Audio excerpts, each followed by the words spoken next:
Dangote and Farouk. Dangote and Farouk. They have been having problem and different media houses have been talking about it.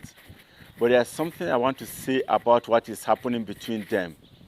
Number one, Farouk says that it is not good for Dangote for us to have one refinery in a country without any means of buying fuel in the country. For example, he says that Dangote says that is advocating that they should give him the monopoly of fuel production because of his refinery.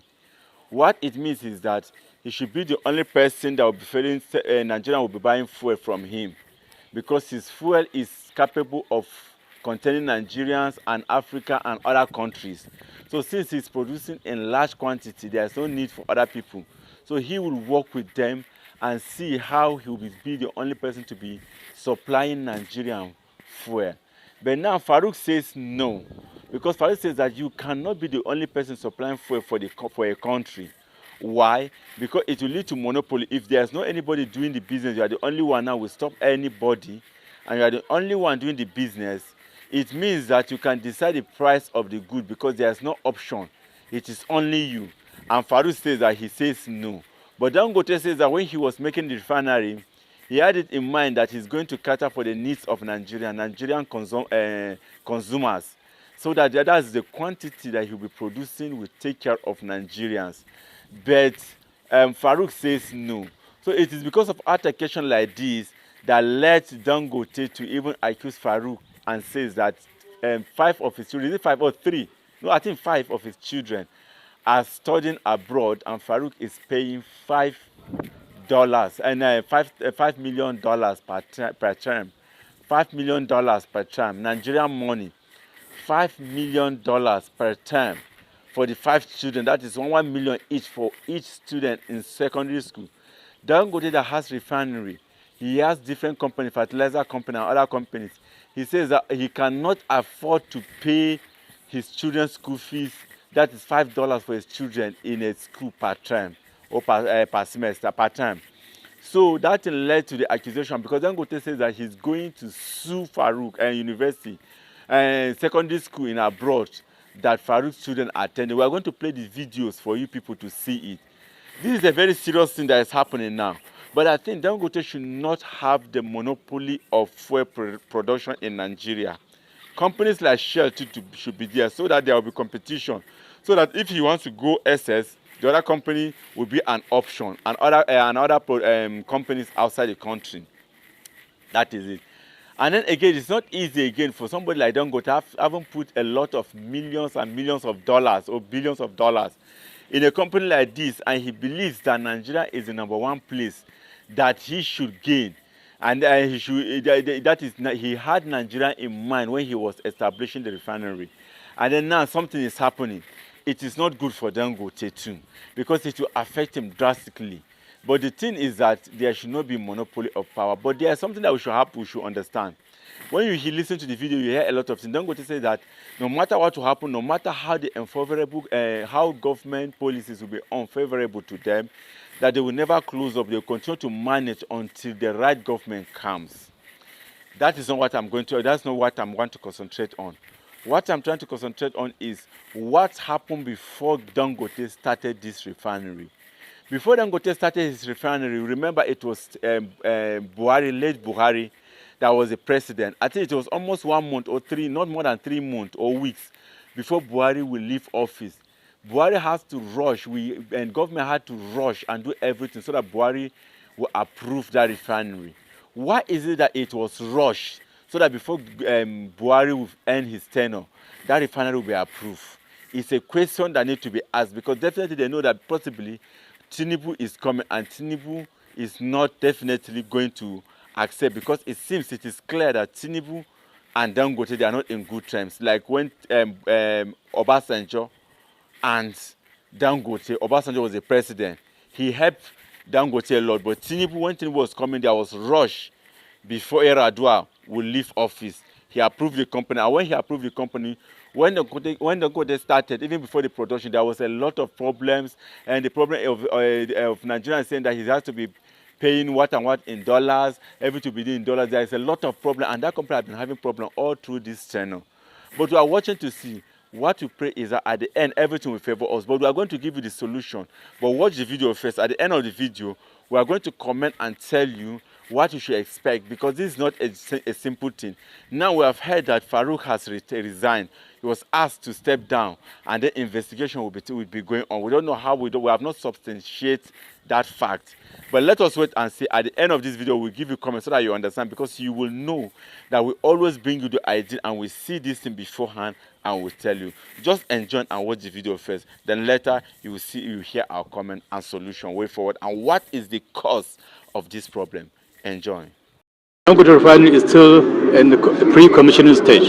It has not been licensed yet. We haven't licensed them yet. Our own has not really started yet. We cannot rely heavily on one refinery to feed the nation, because Dangote is requesting that we should suspend or stop all importation of petroleum products, especially AGO and jet fuel, and direct all marketers to the refinery.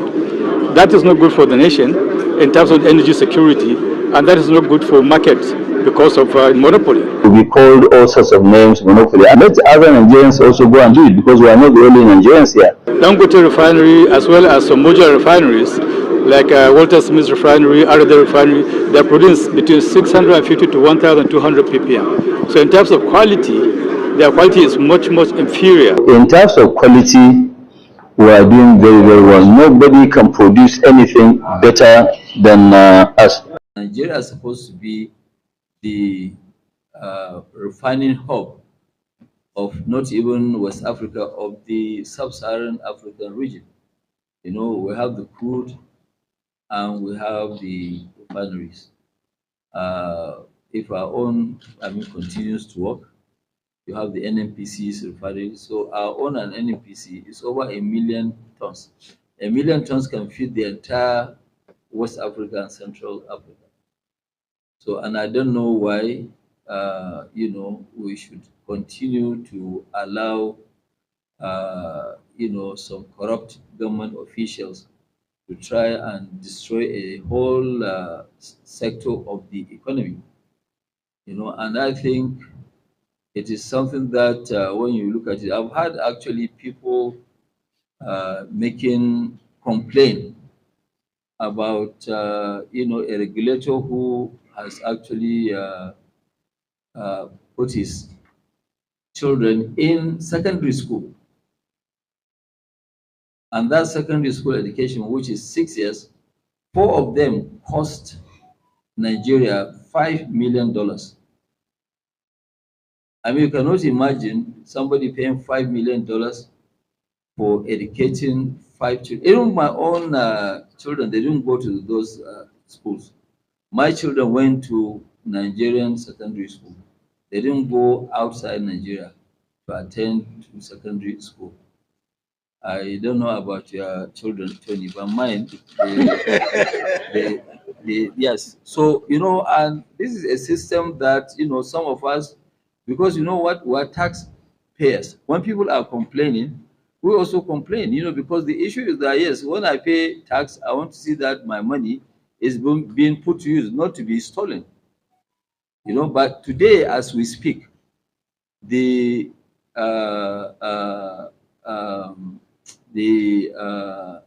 S, I don't know what is the, that is the authority chief executive, Malam Farouk. Malam Farouk has 4 of his children that he educated in Switzerland at the cost of $5 million for their secondary school education alone, not university. And I know that one of them just finished Harvard. So I want to now see what kind of system are we operating that, people are now busy destroying a country, taking money from the government. Because when you look at his income does not match paying this kind of fees. I think even if it's me paying $5 million for 6 years for my 4 children, the taxman has to look at my taxes, how much I paid. And really, this sort of thing, we're not going to allow it to continue. We'll take it up to the highest authority so that they will look at it. People who have done something wrong must be prosecuted. It must be prosecuted, because there is actually no way where somebody will now come. I mean, today, from where he comes from, Sokoto, people are struggling to pay 100,000 naira for school fees of secondary school. And a lot of children are at home, not going to school because of 100,000 naira. Tony, can you pay this fee? Why Tony? No, I'm asking now whether can you? I can't. Okay, so if you cannot afford, I cannot understand why somebody who has worked all his life in government and he has 4 children that he has paid $5 million. I've seen that people have taken this post and nobody is listening to them. So we will actually join them to make sure that this is done properly. The man must come and explain to Nigerians how he paid $5 million for 6 years of his 4 children's education. And I don't think if any one of you has actually paid that kind of fees for your own, children. So we can't allow this to continue because we must make sure that people don't come and destroy a country just because they want to make a living that is not genuine or that is not, legal. Because I mean, for somebody to have this sort of money, he must be supported by people. He should come out and tell people how did he make $5 million to educate his children in Switzerland with a cost of $5 million. And when these questions are answered, before we go to the to the court, he should come out and reply. This is what we have seen, and I think we must make sure that this system, this what do you call it, this downstream, must not be destroyed by one single person because of personal interest.